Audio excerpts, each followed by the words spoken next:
Hey everybody, Nick Espinoza, your Chief Security Fanatic here, and it is Sunday, so we are doing Breaches of the Week. And as always, before I dive in, I'd like to thank the following people that sent me messages, tagged me, linked me, whatever it was to get me this information. It is always, always appreciated. And that would be Barrett Peterson, David Walker, Jason Dance, Jacqueline Wolf, Chris Fallon, and Susan Brown. Guys, thank you so much. It's always appreciated. And if you have a tip for me, please send it my way. And I'm more than happy to give you a shout out here and on air on my radio show. And with that, let's move on and start with the National Finance Center, which is the USDA, or U.S. Department of Agriculture's federal payroll agency, because the FBI discovered that the NFC was compromised by exploiting a SolarWinds Orion software flaw. That's right, we're starting with SolarWinds, and that is according to Reuters. Now, the software vulnerability was used to break into the NFC systems is actually different than the one used by the suspected APT-29 or Cozy Bear to compromise the update mechanism of the Orion software to deploy the Sunburst backdoor to SolarWinds customers. This is different, but it looks like it's the same group. Now, even though both the FBI and the USDA declined to provide further comment, the USDA later confirmed that it had suffered a data breach. The USDA did, however, provide a statement saying that it notified all customers, including individuals and organizations, that had been affected by this. So hopefully that will not be much of anything, but given that it's SolarWinds tied, it probably will be. Moving on. Let's talk about the Office of the Washington State Auditor, or SAO. There's a lot of articles on them this week. Basically, last Monday, they said they were investigating a security incident that resulted in the compromise of the personal information of more than 1.6 million people who filed for unemployment claims in the state in the year of 2020. Now, the SAO blamed the breach on a software vulnerability and Excelion's file transfer appliance, also known as FTA. Basically, this is a service which allows organizations to share sensitive documents with users outside of their organization securely. And to quote, during the week of January 25, 2021, Excelion confirmed that an unauthorized person gained access to SAO files by exploiting a vulnerability in Excelion's file transfer service. We are talking about full name, social security number, driver's license, state ID, bank account number, and bank routing number, and place of employment all being hit. So heads up if you are in the state of Washington filing for unemployment. Moving on. Let's talk about Leon Medical Centers, which serve 8 locations in Miami, and Nocona General Hospital, which has 3 locations in the state of Texas, because attackers published extensive patient information from both of those hospital chains in an apparent attempt to extort them for money. Now, the files include tens of thousands of scanned diagnostic results and letters to insurers. One folder contained background checks on hospital employees. An Excel document titled 2018 colonoscopies had 102 full names, dates, and details of procedures, I'm guessing colonoscopies, and a field mark yes or no as to whether they had a quote-unquote normal colon. And imagine that data breach. The attackers know you don't have a normal colon. I feel bad for those 102 people. We are also talking about patients' personal identifiable information like names, address, birthdays, as well as medical diagnosis. So it's obviously a very huge problem. So if you use Leon Medical Centers around Miami or Nocona General Hospital in Texas, heads up to you. Moving on. Let's talk about the schools in Victor, New York, the state of New York. They closed for in-person learning this past Thursday, February 4th, the 4th day this week after a malware attack they had last weekend. Now, last Saturday, an outside source encrypted files in the school, so ransomware attack. They hit the servers, taking down the phone system as well, and internet. Now, the district says authorities are still investigating. The attacker is apparently holding the files hostage and asking for ransom, which they're really not going to be paying ransom because that is illegal by federal law, so the school district will not do that. And personal information and grades were not compromised according to reports, but all district computers have to be wiped clean, so obviously that's a huge problem. So heads up if you've got kids in the Victor, New York school district or you work there. Moving on. Let's head over to Ohio and talk about Baldwin Wallace University. There was an attempted cyber attack on them on Friday, January 29th. And to quote, "At this point in our investigation, we have not discovered any compromised personal information, but we are continuing our forensic investigation to ensure that we have examined every campus data system. I have no more information on that. Hopefully, they're able to thwart that before it happened. Heads up, Baldwin Wallace University students and faculty." Moving on. Let's talk about Wind River Systems. They're an embedded system software maker. A security breach took place for them on or around September 29 of last year. Now, the attackers accessed the personal information of Wind River Systems employees, and Wind River hasn't provided information on how the attackers basically hit the network or the number of employees affected. But we're talking about personal records accessed by the attackers that could have included birth dates, driver's license, national ID cards, social security numbers, social insurance numbers, passport or visa numbers, health details, or financial account information. So if you work for Wind River Systems, heads up to you. Moving on, let's talk about escortreviews.com, which is exactly what it sounds like. It's a website for you to review your experience with the escort you hired. Yes, they just got hit. An attacker downloaded their entire database. Now, the site was running a platform called vBulletin, and they were running an older version of it that had known vulnerabilities, and they were also hashing the passwords in basically using the method MD5, which means the passwords are easily crackable. So everything was stolen. So go ahead and change your password. Also, I would be on the lookout for extortion schemes as attackers attempt to blackmail married users, assuming that they have their status on there as they are reviewing all of these people. And so we may actually start to see extortion reports, and I will obviously update you guys if we start to see that, but that is a very obviously sensitive site. And if you have an account there, you better change your password. Moving on, let's talk about security firm Storm Shield out of France. They make firewalls, and they are a subsidiary of Airbus, which I actually just learned. They revealed a leak of source code from their network security and network security industrial firewall products following a cyber attack that saw malicious actors gain unauthorized access to a technical portal used by customers and partners to manage tech support tickets. Now, the incident, understood to have happened in December of last year, also saw the personal data and technical exchanges associated with a number of customer accounts and basically these might have been accessed, viewed, and possibly stolen. All of the affected users have been contacted by Storm Shield, and they also notified French authorities, reset all the account passwords, and strengthen their security across their support portal, which I hope they would do. And obviously that's a huge thing. Now, Storm Shield is also replacing all of the certificates on their SNS product and has made updates available to customers and partners so that their installations can continue to work. So if you have a Storm Shield firewall product, you might want to check in. Moving on, let's talk about Charles J. Hilton and Associates. If you belong or have anything to do with the University of Pittsburgh Medical Center, you're a patient there, for example, heads up, because 36,000 of you may have just had your personal health information accessed illegally because CJH actually does the medical billing for them, and they had an email compromise. So everything from Social Security to bank information to patient information to insurance information could have been accessed. So heads up, University of Pittsburgh Medical Center patients, your biller just got hit. Moving on, let's talk about SitePoint. This is a website for web developers.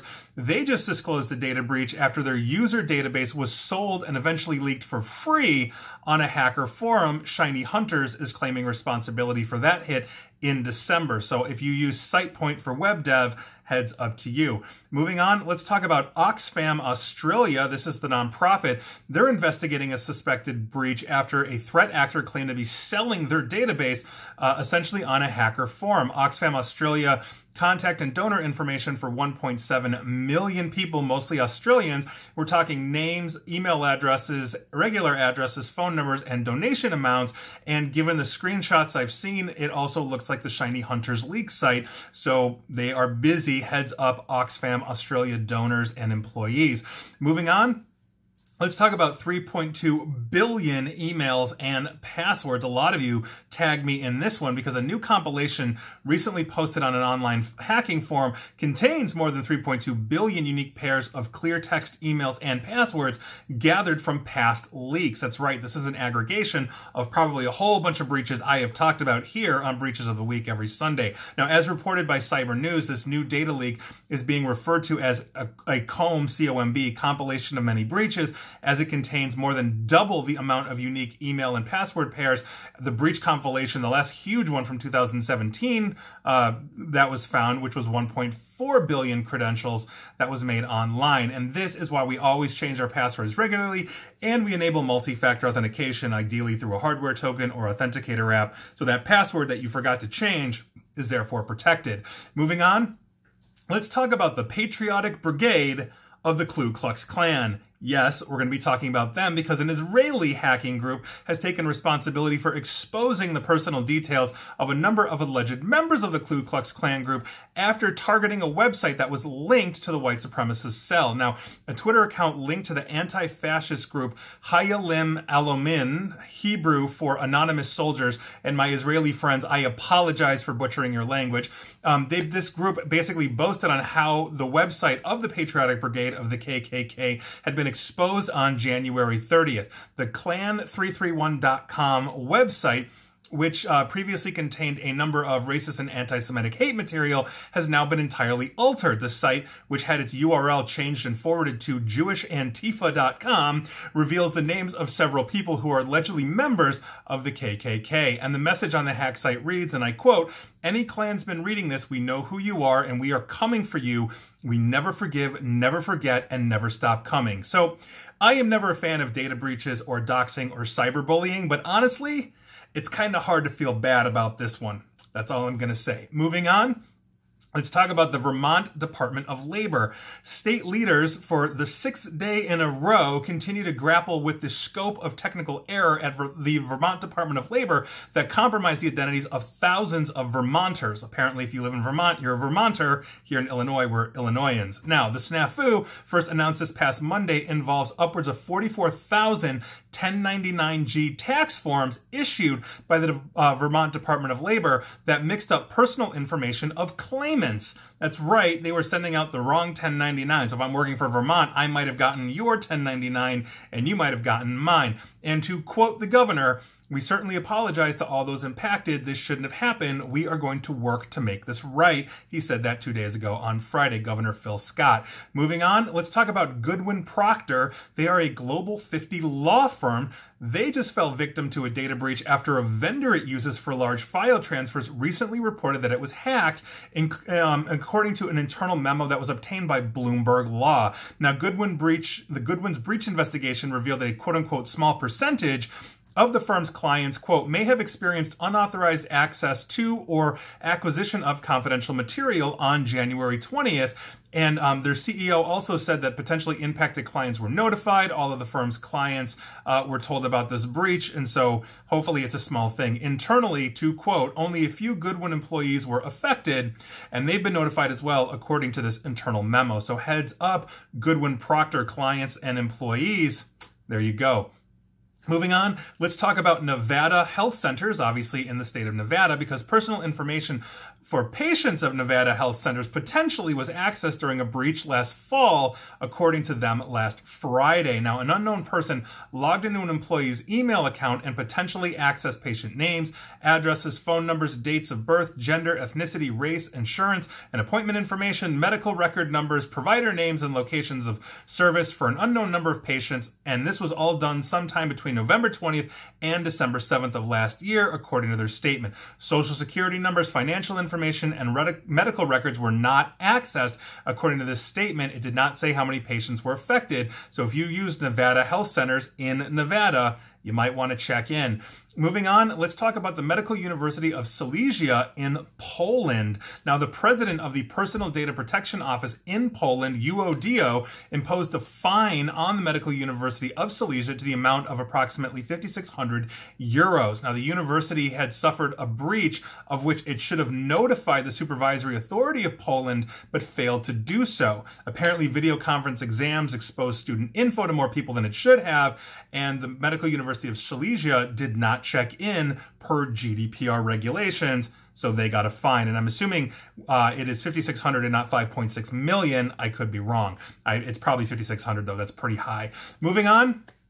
Let's talk about a company called Pupbox. They are owned by the animal supplies giant Petco, so pup as in puppy, Pupbox, that delivers products and training information for puppies. Now, in October, Pupbox sent out a security alert. This alert warned Pupbox customers that the company had experienced a data breach that affected roughly 30,000 accounts. Now, this breach apparently started in February and was not discovered until August of last year. As a result, thousands of credit cards and other sensitive data were exploited and possibly stolen by cyber criminals. Now, the fallout from this incident, namely the apparent length of time it took them to actually act on this breach, is now the subject of a legal investigation. And so it looks like a class action will soon be in the works, just given the length here. And so if you use Pupbox, you may be entitled to compensation. Moving on, let me give you an update on Blackbaud. This is just a continuation from the zillions of companies that have disclosed under Blackbaud, although this will be a drop in the bucket compared to SolarWinds, and Blackbaud is thankful for that. But the Blackbaud breach that we are disclosing today is the New Canaan Country School in the state of Pennsylvania. They just disclosed that they were caught up in Blackbaud, so heads up if you have anything to do with the New Canaan Country School in Pennsylvania. And moving on, let's head over to New York State and go to Rotterdam, because the town of Rotterdam experienced a data breach a week ago Friday. And they say people are receiving emails that appear to be from the town asking for driver's license information or social security numbers. Town officials said they would never ask for that information in email, and hopefully their population knows never to send that over email. And that's all we know so far. Looks like somebody hit them and got a contact list for the city. We will find out. And finally, and we have a couple of finalies for today, we're going to be talking about identity theft reports in the United States, because the United States Federal Trade Commission, or FTC, said on February 1st that the number of identity theft reports has doubled during 2020 when compared to 2019, reaching a record of 1.4 million reports within a single year. And we know that's low because most people don't actually report. Now, throughout the year, criminals have continuously targeted government funds reserved for people finding themselves in financial trouble due to the COVID-19 pandemic. As we know, that was a huge target. According to the FTC, and I quote, 2020's biggest surge in identity theft reports to the FTC related to the nationwide dip in employment. After the government expanded unemployment benefits to people left jobless by the pandemic, cyber criminals filed unemployment claims using other people's personal information. And we know that's true because I've been part of the COVID-19 Cyber Threat Coalition that was tracking and looking for indicators of compromise from those cyber criminals. But on Breaches of the Week here, I also reported multiple times that local state governments, a slew of state governments of the 50 states, were reporting what Washington State just reported, that their employment got hit in some way, shape, or form. I believe they were all using a common website platform or something like that, and so everybody had to disclose. This was a huge problem. But to continue, for instance, the FTC received 394,280 reports regarding government benefit fraud attempts, the vast majority of them describing unemployment benefit identity theft fraud. That is compared to 12,900. So they are up over 370,000 reports. That's crazy. Now, the FTC also saw reports regarding cyber criminals using stolen business or personal information to illegally apply for government-sponsored small business loan programs. The SBA was hit. I think we've all seen the thing where, oh, the guy got an SBA loan and bought a Ferrari, that kind of thing. And to quote again, last year, we had 99,650 reports of fraud involving business or personal loans, compared with 43,920 in 2019. And they also added, not all of these new reports related to the government relief effort, but they were a big share of the increase. Now, moving to the IRS federal stimulus payments were also targeted by scammers, reporting to the FTC, as tax identity theft attempts, with 89,390 reports being filed in 2020 compared to 27,450 in 2019. So, I mean, just off the rails compared to the year before. The IRS recently published taxpayer guidance on how to basically, thwart attempts and all of that, and how to identify that kind of stuff. And so that is obviously a huge, huge problem. And according to the IRS, and I quote, the Internal Revenue Service today urge taxpayers who receive Forms 1099-G for unemployment benefits they did not actually get because of identity theft to contact their appropriate state agency for the corrected form. Basically, if you get a form, check in to make sure that it's legitimate or the right one. Quote, additionally, if taxpayers are concerned that their personal information has been stolen and they want to protect their identity when filling out their federal tax return, they can request an identity protection PIN from the IRS. And I highly recommend that. If you are not going through, let's say, a CPA and you're just grabbing TurboTax and knocking it out yourself, get that identity PIN, get that second factor of authentication. Now, the IRS announced in November of 2020 that sensitive information will be masked on all business transcripts starting in December of 2020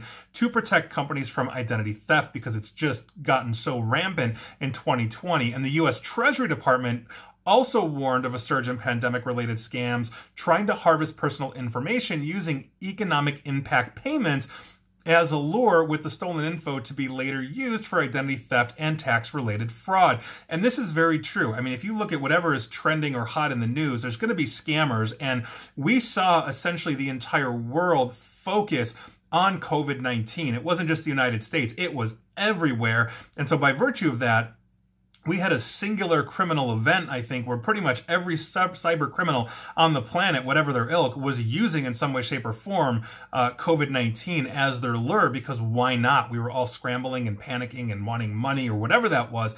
That was a huge thing, not to mention toilet paper. I mean, it was a mess. So hopefully this year, as we settle down, as we get vaccinated, as we start gaining those herd immunities because we're being vaccinated, I think we're going to hopefully see this die down a little bit. And this will not continue to be the trend, because at this point, we just accept the fate of COVID. We're not panicking and figuring out where to buy toilet paper. So that is good news. And finally, let's talk about 80% of US adults. This is a huge problem, because the Chinese government may have stolen personal data from 80% of adults in the United States, according to a 60 Minutes report that aired yesterday on American television and radio network CBS. Now, in the report, former director of the U.S. National Counterintelligence and Security Center, Bill Evanina, warned that basically the People's Republic of China is actively working to gather and exploit Americans' DNA and other health information. That's right, your DNA. Now, Evanina described how Chinese company BGI Group, and I've talked about them before, interestingly enough, approached 6 different states with offers to construct and operate coronavirus testing labs. The company accompanied the offers with promises to, quote, make additional donations to the states as well. Now, suspicious of the offer and what data they may have been collected, basically they were warned, or rather former officials warned the states not to accept the group's proposal. And according to Evanina, and I quote, "We put out an advisory to not only every American, but to hospitals, associations, and clinics. Knowing that BGI is a Chinese company, we understand where that data is going." He also added, and I quote, "Current estimates are that 80% of American adults have had all their personally identifiable information stolen by the Communist Party of China." If you recall the Equifax breach, which was a major bomb-dropping breach, according to the U.S. government, a couple years later after their investigation, pointed the finger at Chinese hackers. There you go. Now, the 60 Minutes report described the quest to obtain and control humanity's biodata, and in turn, control healthcare's future, essentially being the new space race. Now, the PRC, or People's Republic of China, have publicized their ambition to lead the world in DNA science and technology, and so here we are. And again, according to Evanina, quote, "They have something called Made in China 2025. I'm sorry, this is Edward Yu. He is a former FBI supervisory special agent and biochemist. He said this. They have something called Made in China 2025. And in these national strategies, they absolutely call out wanting to be the dominant leader in this biological age." Now, Special Agent Yu said that America could soon be dependent on the PRC for far more than just PPE and masks. And to quote Yu, what happens if we realize that all of our future drugs, our future vaccines, future healthcare are all completely dependent on a foreign source? And I think that is an excellent question. Now, Commenting to Info Security Magazine on this special report, Dirk Schrader, a global VP for NewNet Technologies, said, and I quote, "Recent cybersecurity research about the status of data protection in the healthcare sector indicates that there is no real need for any foreign government to use advanced hacking methods to have access to personal health information of U.S. citizens. For example, radiology data of approximately 6 million U.S. citizens was discovered unprotected in late 2019. I actually included that in my breaches of the week. I went back and looked, with no substantial improvement to that later in the year. On top of that, the largest provider who has left its radiology archives connected to the public internet without any protection is owned by a Chinese investor. And we have seen this time and again. I actually recently had a client using a data center here in the United States that actually had backing from foreign sources. I mean, these are the kinds of things that we need to look at. And it's not just simply saying, oh, somebody's investing. It depends on the involvement. But this is the problem that we have. Data breaches that end up on the dark web getting sold could easily be taken by a state government, or they could easily, without, let's say, holding for ransom because they simply want the data, simply copy the data out, to these basically exposed servers that nobody is locking down. I mean, how many times have I talked about having an open AWS bucket here on Breaches of the Week? This is what we're talking about. These are huge, huge problems. And so odds are my data, your data, and if you're watching this and you're an American, our data is sitting in the hands of a foreign government. That's a huge problem. And that's something that I think we really need to address. We need a national cybersecurity strategy. And tomorrow, my latest article in Forbes will actually be commenting on that and addressing that on basically the challenges that the new Biden administration is going to have on shoring up our cybersecurity. So don't forget to read that. But those were your breaches of the week. And please like, share, follow me here on Facebook and Twitter at NickAESP. And please feel free to subscribe to me at YouTube as well. And as always, stay safe and stay online. Thanks, everyone.